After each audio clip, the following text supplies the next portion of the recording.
Are you struggling with your marriage? Are you finding it difficult to connect with your partner? Have you lost touch, of the love that you felt when you first married your partner? If you answered yes to any of these questions, you are not alone because one of the statistics from the United Nations said there's a 50% increase in the number of people getting divorced. It is quite alarming, right? That is why on this month, June, Father's Day month, I am guesting on my live webinar in LinkedIn, Facebook, and YouTube, special husbands and fathers to give their thoughts on, how mothers can become better partners, people, and parents. Yes, welcome to this live webinar of Working Moms Academy. My name is Wandalyn Tan Kalupik. I'm the founder, lead coach, and training. For those of you who don't know Working Moms Academy is an online platform and community that helps mother overcome stress and burnout by sharing life tools that education lacks. Well, this topic is very important and very thick. And actually, I had the opportunity to be interviewed by Josel and John last month for Mother's Day. We had a very good discussion about the differences between men and women. And, you know, I took that opportunity to ask them, can you be my guest then for my live? Because I think it is very interesting to speak to men, understand their perspective. From my side, I grew up in an all-girl family. So it was always, and my dad died when I was 9. It was always a puzzle for me. How can I relate to men? How can I speak to my husband? Because there's always, I was always expecting him to behave like me or to behave like women because that is the program that I've seen growing up, but that is not really how it works. But there's one book who I'll say saved myself from my marriage. It's called how why women cannot read, why men don't listen, and why women cannot read maps. Those books help me understand the differences between men and women and what can you do, but to be a better person by first understanding yourself so you can relate best to your partner. And today, before I bring my guest on stage, we'll wait for John to join us later, but let me bring Josel first on stage and make a brief introduction about John and about Josel. Jon Orana and Josel Gaston are the podcast hosts of Negosyo U Radio. Josel Gaston is a husband, a father of 3, a host and social media guru. When you hear him, you're gonna be like, wow. He's really like a very professional speaker and podcast host. And he is on a mission to develop and help individuals prosper in the vibrant field of entrepreneurship. He has over 30 years of experience in the fields of publishing, operations management, print production and control, sales, marketing, and education. Let me also introduce John, who's joining us later. He's a husband, a father of 3, an author, a successful entrepreneur, a marketing consultant, a business coach, and the founder of Go Negosyo University. Sorry, it's Negosyo University. He is actually the creator of the largest and most successful educational online programs in the Philippines, who has helped thousands of small business owners and aspiring entrepreneurs all around the world. Wow, that's a very good profile for our speaker. So first, let me bring Josel on stage, and as John comes, we'll bring him on stage. Hi, Josel. Hi, Wanda. Nice to be here. Very nice introduction, and that was very kind of you. Yeah, and thank you. I'm happy to be here. I hope John comes along very soon now. Yeah. Thank you. It's okay. John or no John, it is my honor to have you. I know, having a guest who's both a father and a husband is something, Mm. I mean, I met a lot of very successful women now, but when you ask them, so, asking that question itself, that are you married? Actually, it's like very difficult to ask because I've met a lot of successful mothers and women who are Mm. either divorced or separated. So it's really a puzzle to me, right? And I really wanted this topic for the month of June on how to stay married. And the first thing I want is, about the Filipino culture because we are very unique in many ways. I mean, being in Dubai for more than 12 years, I've seen how nationalities, function how they operate, how they treat each other. And I think there's something really unique about our Filipino culture. But as we go over the weeks also, I'm featuring other marriages from India, from Australia and other countries. So Josel, let's talk about you first. Can you tell me, they said, right, it takes about 10,000 hours to be an expert in something. So initially I was calculating, wait, as a parent, how long, am I a parent? So I was like, wait, I have reached that. I'm an expert already. So let's talk about your marriage. How long, or how many years are you married now? I have been married for a very, very happy 13 years.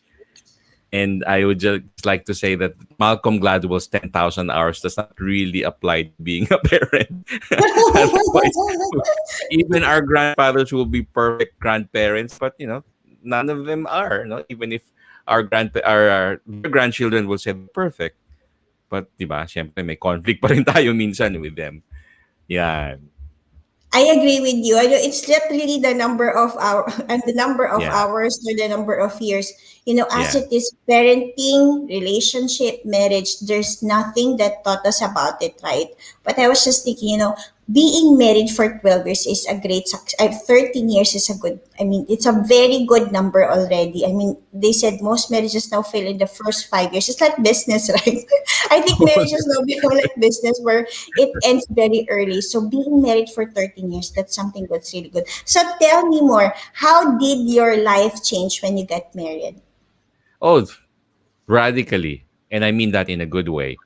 Kasi when I married late, by the way. By Pinoy standards, I married when I was 36. So I enjoyed. I had so much fun. But lo and behold, I met her a year before we got married. And one of my friends who was with me in that event, sabi niya sa akin, pare, sara mo yung bibig mo. Sabi ko, bakit? Nakakanga ka eh, nakatitig ka sa kanya. So I said, okay, that's how it went, no?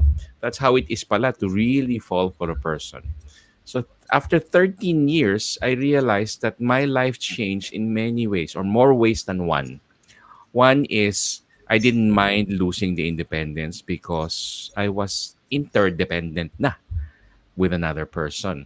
And that's the beauty of it because there's a song by Paul McCartney. I don't know if you've heard of the song. This never happened before. Mapabukas ng AC. Yan. Ang sabi niya, you shouldn't go it alone. It's not so good when you're all alone. So tama Mm. siya. Tama si Paul McCartney. So it changed financially, even physically. I had I yo-yoed because she was a great cook. Yo-yo weight, and mentally and psychologically as well as spiritually, most definitely spiritually, I changed because she is a very religious person.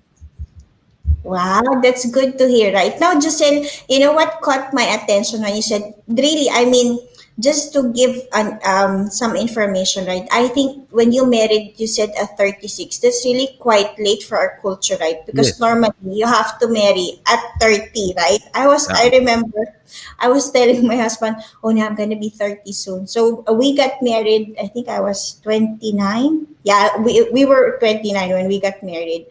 So in Philippine standards, I thought that was late already, but yours is even later. And I think, Josel, the number one reason why most men are afraid to marry is because of commitment, right? Huh. And as you said, marriage changed you in many ways.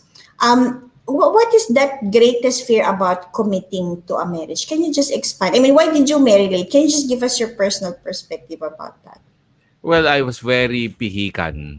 Ano ba sa tingin nila? I was very Oh. picky, when it comes to finding the right partner in life. I even came to a point where, won't get married na lang. I think I'm fine all by myself. But, if you pray and you trust God, you trust heavens, how it unfolds your very destiny, you will be awed and quieted into awe pala, no? So, yun ang nangyari. Kaya sabi ko, 36, 46, 56, it doesn't matter. Di ba? The only problem is if I marry at the age of 76 or 66, I'd be too old to pick them up, di ba? So, True. but that's love is love, di ba? Yun. True. I like that. I think, my advice to my previous self would be, stop comparing your journey with others, right? Because if people get married at 30 or whatever, I think your path will always be different. And you don't really have to stay in a very long relationship to find the right partner. And then, I mean, hearing your story, you just met her after, 1 year you got married. And I Mm. think there's really something that's destined for you. So that is something that I learned. You can always meet a lot of people, you mingle, but when you meet the right one, either that person won't let you go or you yourself won't let go of that person. Right, That's Josel? true. That's true. But we Okay. always say, no, people Ah, saying na when I met her or when I am going to meet the love of my life, I will hear bells and whistles and explosion of fireworks. That's not true. Sabi ni Eric Segal, if you meet the right one and you hear bells in your ear, get your ears checked. It doesn't happen that way. It's a calm experience. mm, that's true. I think it differs from people to people, but I think it will be first the calmness and then the Yeah, excitement might come later. Or maybe for some people you got excited and then you got come later. that's true. That's true. So let's talk about your marriage. If there is some secret that you want to share in terms of, what is your number one secret to make your marriage work? Oh, we always have this saying at home that I always have the last say, and it's always yes, dear. Well, I've heard that phrase many times. Because I want to say that happy wife, happy life is not a myth. It's true. Because gentlemen who are listening right now, tell me who manages the home. Tell me Mhm. who, even if you're a good finance man, who manages the expenses at home, who takes care of the children, who does the children go to first if they have any concerns or problems or issues. So kaya nadapa lang yan, nauntog, nasugatan, etc., etc. They're the first ones. No? Filipinos are so proud to say na macho tayo eh. But no, we are a very matriarchal society. Hmm. So thank you, Josel, for that share. I would just like to acknowledge Gordon Alfonso. He's joining us live, and Oh, he was very honest. He said, "I'm 40 and I'm single." And besides commitment, it's a failed marriage that I fear. However, hearing you guys make me think. So thank you, Gordon, for your honesty. The truth is that, fear is I learned, for me, fear is always the number one that stops me from doing something. yeah. Now, marriage is not for every person also. But Gordon, thank you for joining us. I hope somehow, we can shed some light. I know and I learned that if you want to be successful in your career, in your life, also in your marriage, it's a personal choice. And if you have everything in your power to make a marriage work. And that is why in the live interview today, I'm covering that aspect. So which leads me to the next question. As Giselle and I will speak today about how can you really avoid, failure of marriage? How can you connect more with your partner? The next question is how can couples avoid an argument? The truth is that most marriages fail because of an argument. And Yeah. I'll share my story first. To be honest with you, I've been with my husband. We were together as boyfriend, girlfriend for 8 years before marriage. Mm. And I remember the first 2 years of those relationship, we will be fighting every day. I was so childish. I will have always reason to be upset. And then I will always say, break na tayo. I don't want it anymore. That's for the first 2 years. But at some point, during those first 2 years, we both got tired of fighting. And, we had an agreement. Can we just stop fighting and just talk? And thankfully, that carried on unto the marriage. I can still count in my fingers. Being married for 12 years, I can still count the number of times I think we fought. But he might say we did not, but I think having, for me, if you have a conscious agreement with your partner of what you can argue, what you can discuss, and I think it's going to be an open communication, right? I mean, even that agreement we had when we were not even married, is saving our marriage from having an argument because everything we talk it through. So Right. Giselle, for you, what is your tip for avoiding an argument? Well, one, acknowledge the fact that arguments cannot really be avoided. But just me. That's just me. Arguments in the real sense of the word is not something that you throw bottles or stuff at your partner, no? It's about a discussion Hmm. of facts, and not a discussion of the past, not a discussion of the person's wrongdoings or mistakes. It's a discussion of the present moment. Unless you want to dig up the past, I just read a meme in the internet that women are very natural archaeologists because they can dig up Hmm. the past very fast. But that's not true. Just talk about the present situation and be solutions focused. No? Hmm. Whatever the issues may be, it may be um, the most common issues. Like for our case, gentlemen who are listening right now, snoring, as simple as that. You know that there are plenty of marriages that have been broken up because of the man's or even the wife's snoring. In my case, I was an epic snorer. No, so I found out that there are solutions to it. No, I biohacked my way from getting an app on the phone to measure your snoring to solving it. So Hmm. solutions focused. I like that. I like that, Giselle. Thank you for sharing. You kept it very simple. I agree with you. I think marriages fail because first you look at argument as a negative point.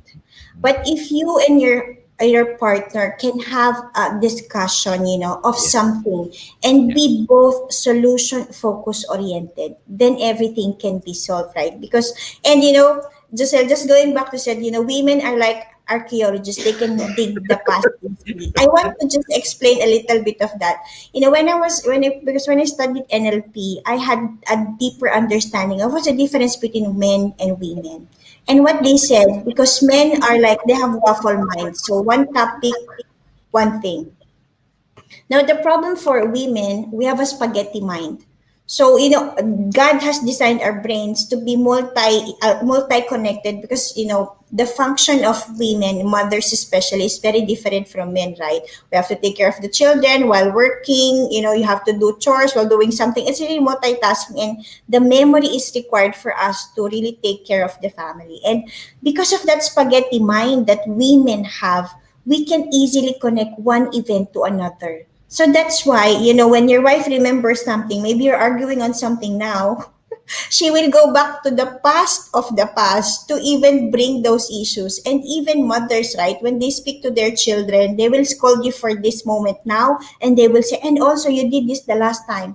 And it is a design that women have, and that's a disadvantage to the people being scolded, right, on the other side. But there's always one advice that I always tell. If the wife is speaking, or if a woman is speaking, you just let her speak out, because in terms of releasing stress, women release stress by speaking. On the other hand, men release stress by being in their cave, meaning having their own time, watching TV only, not doing anything else, not multitasking. So if there's a discussion or argument between you and your partner, you just let the women talk, but also acknowledge her, because she will say, if you're not responding, right, she'll say, oh, you're not even listening to me, right? And her emotion even becomes worse. So for men, my advice, when your wife, your partner, just wants to let her emotion, go out, just let her speak and just make a sound. Just say, ah, hmm. So this way, she is, that advice save a lot of relationships for my clients. Just having that sort of, because the wife wouldn't really ask you, did you listen? Did you? She will not. She will just speak out, bring all the stress that she has through language. But for men, she just wants to be heard, acknowledged, and understood. Nothing else. So you just make a sound. Mm. Ah, that itself actually is a great thing already. Now, my next question, Giselle.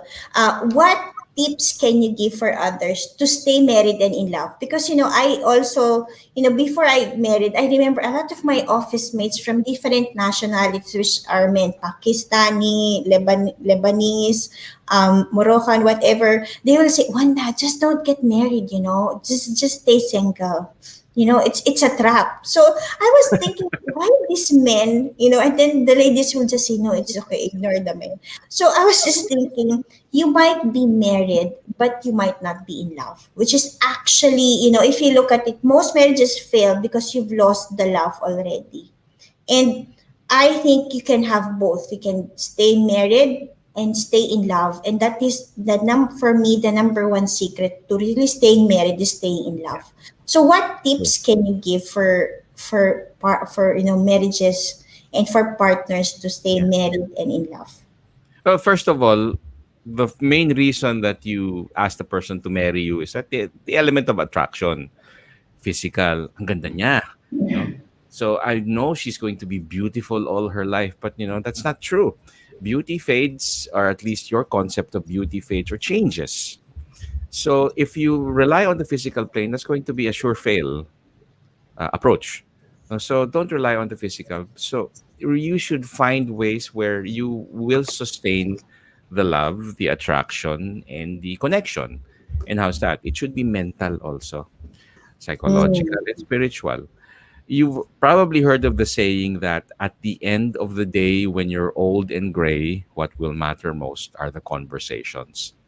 If you do not have great conversations right now or experiences right now, both with her and with your kids and whoever, family members, you probably won't have a sustained relationship. What will sustain your relationship, your marriage, are the stories that you create, the Mm. stories that you tell at the end of the day. It's not simple. It's not rocket science. It's not even something that you would have to consult. No offense to the psychologists and the marriage counselors. You don't even have to consult them. Diba? True. Thank you for saying that. Again, I would like to say hi and thank you to those who are joining us live or watching us on replay later. The topic that we're talking about is how to stay married, and we're talking about marriage in the Filipino culture. And Josel was saying to stay married and to stay in love, you should have those conversations with your partner. Yeah, I think it's always good to I agree with you. First you will love you like the person because of the looks, but beauty Yes. fades. Your look changes over the years. Your gray hair, you cannot Yeah. stop it from growing. And I think it's also about expectations. I mean, I remember I used to have this drama to my husband saying, let's just break up and then just court me again. Because when you were courting me, you give me this, you give me that, you're nice, or blah blah. And I was asking myself, what a crazy thought, right? I mean, that is because my expectations haven't moved. I mean, we have evolved for 12 years, but my expectations are the same. And I realized, and my husband was telling me, it doesn't mean that I'm not giving you what you want when we were not even married. It doesn't mean that I love you less. It's just because I am here. I'm not going anywhere. So what else do you need? So it was a puzzle for men to understand. For them, their presence is a big present to you already. So for them, it's like, what else? Just tell me what you need. So now I've learned that when I want something, I just stop expecting. I just say it right away. So I don't expect him to bring me this, to buy me that. I'll just tell him, can you buy me this because I like it? And then he will do it, right? At least he will not be clueless of what I want or what I need from him. So I hope that's helpful. I So think now you let's just talk about I think you just the gave a pro tip to the listeners right now, to the males, the husbands, Wanda just said a sample a story na you just court me again, we break up, court me again. That's a lesson in listening. She does not mean, she never meant for them to break up. But what she was really saying is court me again. I mean, not court you again the same way that you courted your wife on day one. But courtship really is a forever thing. Yun yung forever. That should not stop. No? Your approaches may vary, your methods may change right now, but courtship is courtship. You just have to woo and make her swoon all the time. That's true. So I think, the expectations change over the years. So for me, stop expecting, Mm, start communicating more. That save your true. words. Now let's talk about we talk about being a husband, and being a partner. Let's talk about being a father. So how Mm. many children do you have, Josel? I have three boys. Ah, wow, boys. Three Okay. boys. Age 12, 10, and 8. So 2 years yung gap nila. Wow, that's a very good planning, right? But let's talk about how did your marriage change when you start to have children?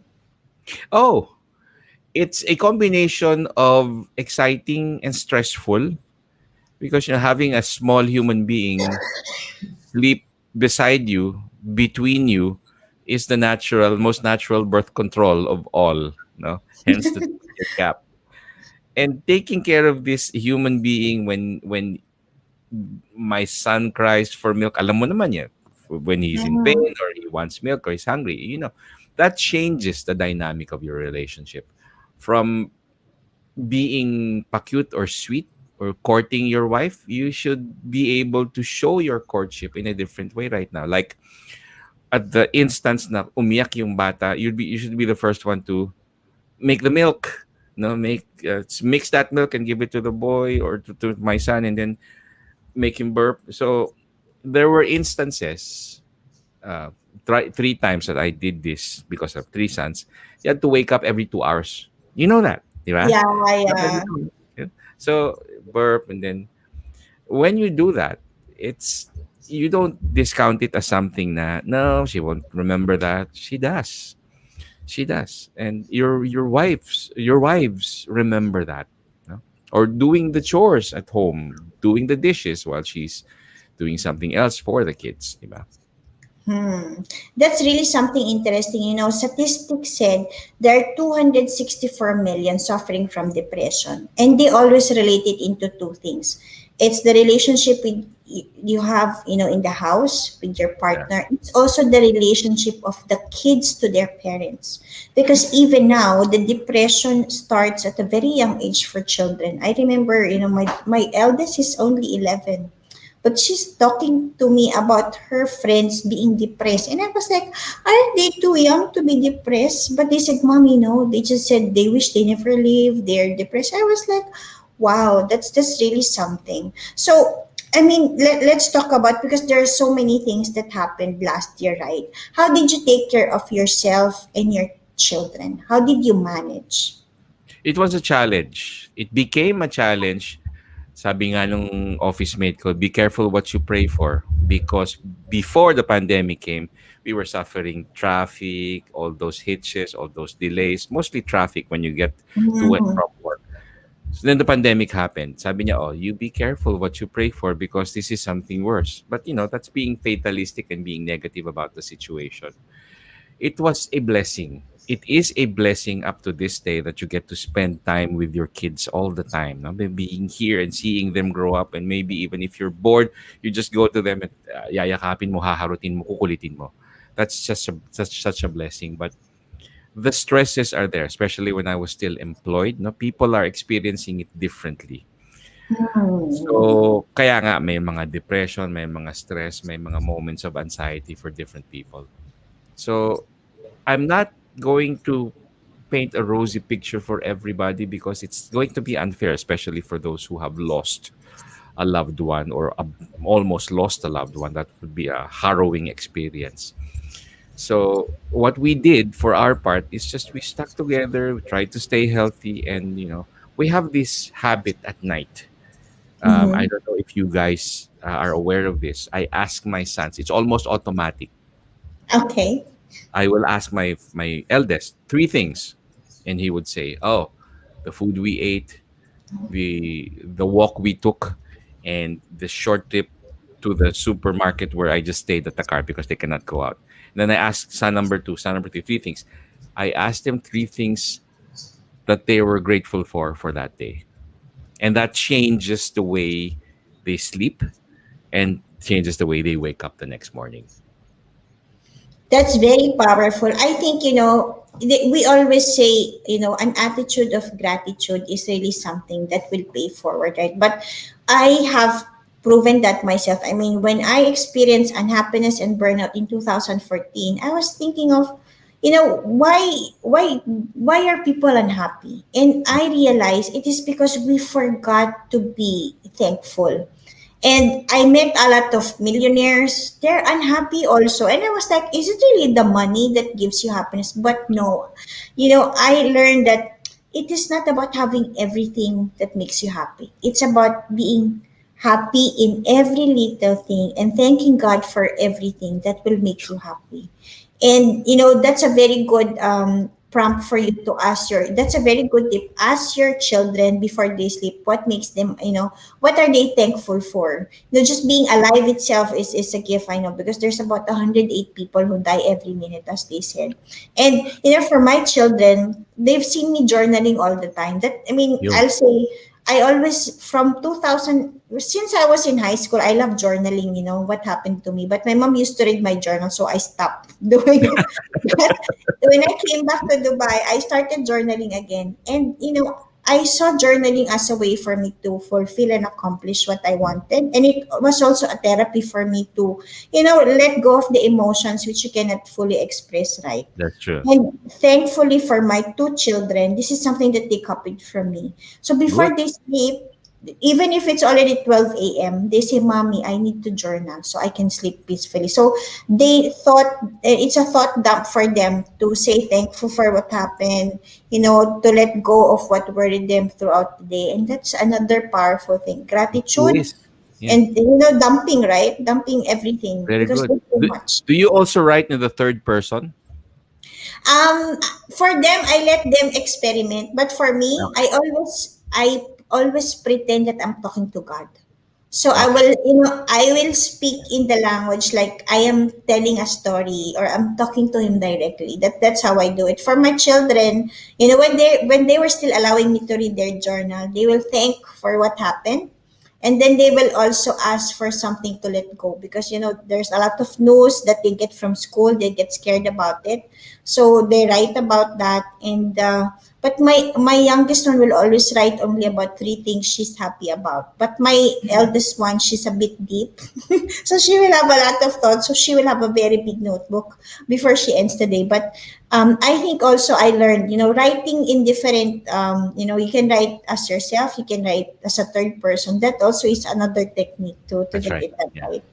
And I Yeah. like the touch, the God being there. You're having a conversation with God. That's a great touch. Hmm. So Giselle also, so how do you, I mean, I know the challenges that we have when we were a child is very different from the challenge that our children are facing now. Yeah. Similarly, the challenges that our mothers faced are very different from the current challenges that moms like me face. So Yeah. how do you help your wife and your children cope up with the constant challenges of every day? One word, presence.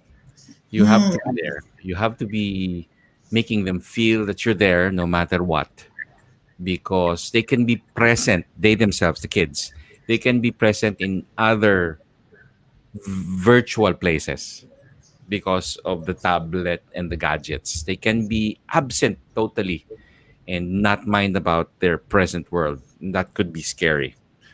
So once they see that, oh, dad is there, or dad is giving us a time limit, or mom is telling us to stop playing right now, that's presence.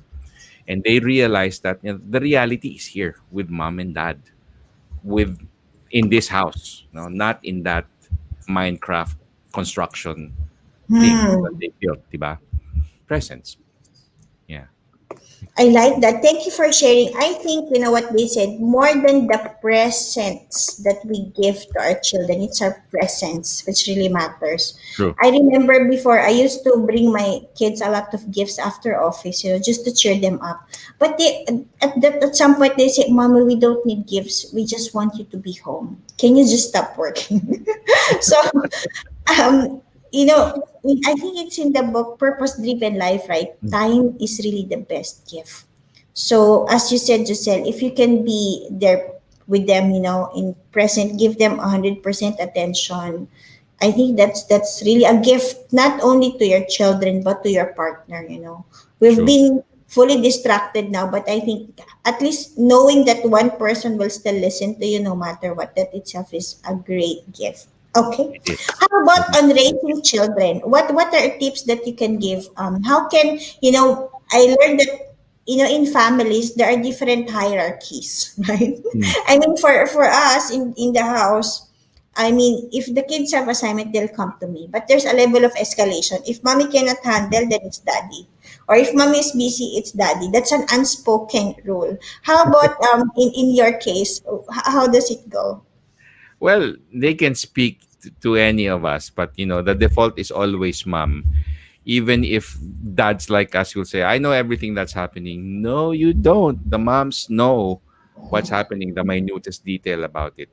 But if I see that there is an issue that they need to talk it out about, no, so I immediately listen. It's again, we go back to that default thing that is presence. And the thing about teaching kids right now or being there to educate them is gone are the days yung panahon natin sabihin ng mga magulang natin, do this, do this, do this, do that. But right Mm, now, you're a L&D person yourself. It's actually about coaching moments, di ba? When you ask true. them questions on, oh, how do you feel about that? Nauntog yung anak ko, nasugatan. I would come up to my son and say, ay naman, di naman nabalian, wala naman dugo sa ulo. I would ask, what did we learn? and and and he would stop from crying and say, "Oh, okay, I should not have gone there. I should not have done that." New neural synapses in the brain are formed. The beauty of us learning these dynamics right now is amazing because we get to change the way we raise kids. I'm not saying we're better than our parents. We also had our share. No, they also had their share of raising us.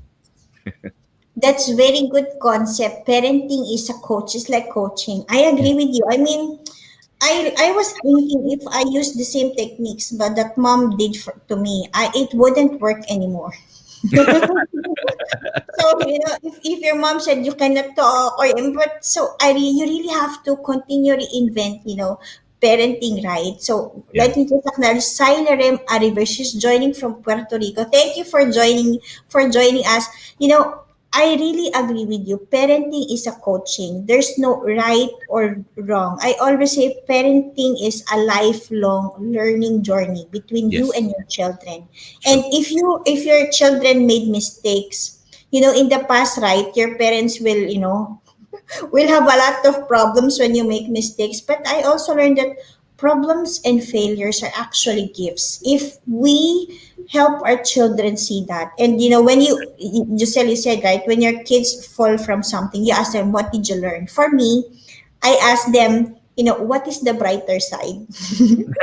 So, so for them, okay, first they will really cry and then what's the brighter side here? And then my daughters will stop, what? So it will disrupt their neural brains, right? But my daughters say, there's no blood. I didn't hit bone. Or sometimes, kids fight, right? You cannot stop it. And then I will just ask them, what is the brighter side of you fighting? And then my daughter will say, fine, I have a sister. So most of their friends, are the single child. So they understood that if you're fighting, at least you have somebody to fight with, right? Fight with. That's the brighter So side. yeah, that question of what is the brighter side help them always, as you said, also rewire their brains and Yeah, change the thought of learning. Well, that's I'm right. learning a lot already, Giselle. I learned a lot about how to become a better parent. I learned a lot about your perspective of how to stay married and in love. Now, we're almost at the end of this interview. Can you Yeah. just share somewhere last few words in terms of you spoke about presence as being one of the best gifts to your children, their wife. What other things can you share that you think are secrets to being married and to having a healthy and a happy family? Oh, mindfulness. That has such a big word right now, and sometimes for some cultures or countries, it's such a fancy word. But Hmm. mindfulness is very simple.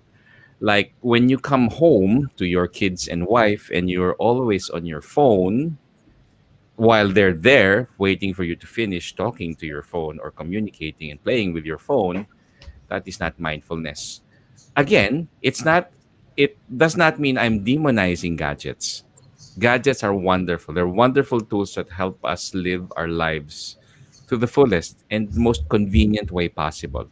However, if we abuse the use of our gadgets such that we don't become mindful of the people that's around us, people that are waiting for our attention, then it becomes the start of a problem. So the mindfulness is when, say, for example, at night when it's already 7 p.m., you sit down for dinner and we make it a point. We sit down together for dinner. Nobody goes ahead, nobody eats late. You sit together and make conversation. Phones are not allowed on the dinner table. Same goes after that. You have a conversation with your wife. You really pay attention to your wife without the phone. Mindfulness is going to enrich the way you experience life. What more with the conversations that you will have with your sons, daughters, and no, spouses? I love that. And I know you do have a podcast, right? Yes. What is it about? Can you just tell more about your podcast? I know mindfulness is a big thing to many people, but you have Yeah. explained it on the simplest way. And if you can just share us about your podcast, so we can subscribe or we can download that one. Thank you, thank you, thank you, Wanda. But before I tell you my main podcast, I Okay. the podcast that I have with Jon Orana is Negosyo U Radio. It's for you entrepreneurs who are looking for your side hustle or your main thing. If you want to leave your job, that's your the enterprise that you want to enter in. Negosyo U Radio is found on YouTube as well as wherever you listen to podcasts. And then I have several other podcasts like Say La Vie. You can also look for that in Spotify and Apple Podcasts. That's a podcast that I produce and direct. And the main podcast that I take care of right now, which is I am the host, the director, and the producer. It's not really a one man show because I have other guests there that come regularly. The name of the podcast is Find Your Daily Calm. Oh, it's very nice. Find Your Daily Calm is available on all platforms, particularly Apple Podcasts and Spotify. Those are the main platforms that you listen to. What does Find Your Daily Calm have? Well, I know your days or our days can be chaotic, even if it's silent, even if you're just sitting there in your home office looking at your laptop or your computer. It can get chaotic because of the thoughts that race through your head. Find Your Daily Calm is a podcast where I suggest everyone to either sit down or lie down and not drive or operate any equipment. Please check it out because I assure you, I am probably the only podcaster, Wanda, that Uh-huh. if you tell me I fell asleep listening to you, I would be very happy because that's what it's all about. It's supposed to give you your daily calm. We have sleep experts. We have people in the literary work, people who read poetry that's supposed to make you feel calm than usual. And, if you're calm, everything is going to operate well. Take, for example, let me explain this briefly. The grass in our garden grows in silence. Space is silent. Everything that operates in life grows and thrives in silence. I agree So, with you. You know, finding your daily calm, it's such a gift, right? I mean, we always complain about others, about the chaos around. But I also learned when you start to become peaceful yourself, then you become a source of peace to others. You know, I bought this book. It's called Calm, mm, CALM. yeah, That's one of the best books I bought for myself because there are about 200 tips on how I can find my daily calm. I really read through and I just stop and do it, and it's really a lifesaver. So I was able to, I'll say, survive whatever happened last year, reinvent myself because of that calmness that I choose. Yes. Yes. And well, as you said, right, if you sleep listening to me, no, that's really a gift because that means, you're able to help them find a calm to really relax and be peaceful. So, Giselle, thank you again. Is there anything Thank you. else you want to promote? Please do it. Oh, just that the Find Your Daily Calm. You can find it on Spotify and Apple Podcasts. By the way, Wanda, we're number two already. Find Your Daily Calm is number two in the mental health category of Wow. podcastings. And we are number 53 on podcasts all over across all categories on based on pod status that was released yesterday. That was the last rating that we got. So please, if you are looking to find your daily calm, that is your retreat. It's fully free. Finding your calm is God's gift to you. It's nature's present to you all the time, and you can avail of it anytime, anywhere, any place. And I wish all of you to have no. May you have peace. May peace be upon you. Thank you, thank you. Those are great words. I think, Giselle, find your daily calm is one of the best. I can already, I can feel the calmness that you have, and that's a gift that you share to others, right? So please, Thank you. check Giselle's podcast, Find Your Daily Calm. Choose calmness, and I assure you, you'll become yourself. Your family also will become, and every people that comes to you will feel peaceful. So And thank you, Giselle, we for will your have better arguments with your wife. Arguments that are good Yeah, discussions. you will have a peaceful argument because you will remain calm whatever happens. So again, for those who are watching us or live or on replay, this is Working Moms Academy's live interview. We spoke a lot about how to stay married, how to become a better parent, and we spoke a lot about our Filipino culture also. At the end of the day, Working Moms Academy is doing this live interview because we want to understand how mothers can become better people, parents, and partners. Giselle, thank you very much. Have a Thank great you, day, Wanda. everybody. Thank you, Giselle. God Thank bless. you. God Bye. bless. Bye.